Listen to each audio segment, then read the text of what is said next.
You're probably like me, asking what the Haiti is going on in our country with our new president, Congress, and our Senate. Seem like they've lost their mind and they're trying to take African Americans back to slavery. They're trying to deny women their choices, and they're trying to make sure that only white men are in power. I can tell you what's going on is that when President Trump ran for office, many people said they were voting for him because of Gaza, or they were voting for him because of egg prices and gas prices, or they were voting for him because they wanted to make America great again. But let me tell you what's really going on. As a professor at Belmont University School of Law and a former professor at Indiana University and Meharry Medical College, talking about race, policy, and the law, let me tell you what's happening. In our country, we have had the gradual empowerment of minorities and women throughout the centuries and the years. We have come to a point where white men have had to share power and share wealth, not as much as we would like, but they had to do so. And then we saw that America got scared. Many Americans got scared of the browning of America and people getting rights. That if they had rights, that means they're somehow taking away my right. That by you exploring your desires and dreams and by you having an opportunity of success in the country, somehow that denies me my right to success. In fact, LBJ said it best. You don't remember LBJ, President Lyndon B. Johnson? He said that if you tell a white man that he's better than a black man, he'll do anything for you. It is that posturing, that status, that if you're successful, somehow it diminishes my success. Let me say it another way. A lot of times when you go into a place, when you have whites and blacks, if there are too many blacks, some whites see that as a diminishing of their experience, as opposed to appreciating the diversity. You even had black folks do that. I hope a whole lot of black folks don't come up in here to a restaurant or some type of setting that if too many of us are there, it somehow takes away the eliteness of being there because we're there. We just have to deal with it. You know, as a former professor in race law and policy, let me tell you what I do know about the history of this country. And that is this.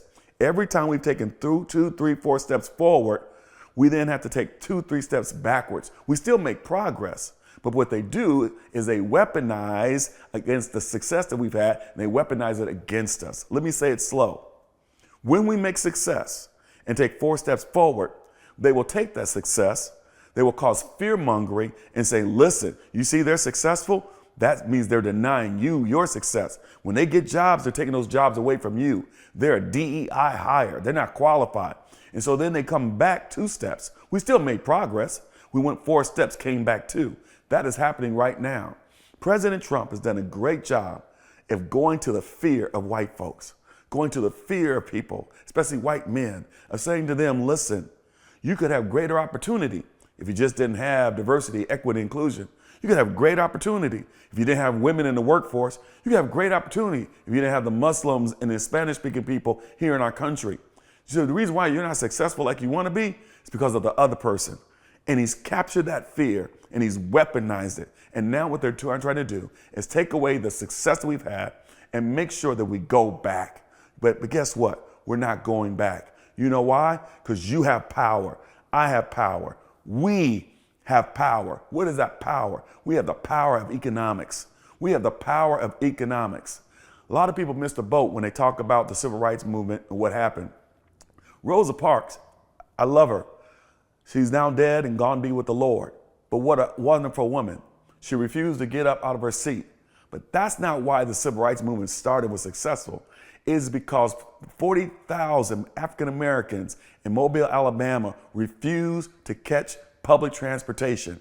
And when they refused to take the buses, it shut down an entire public transportation system.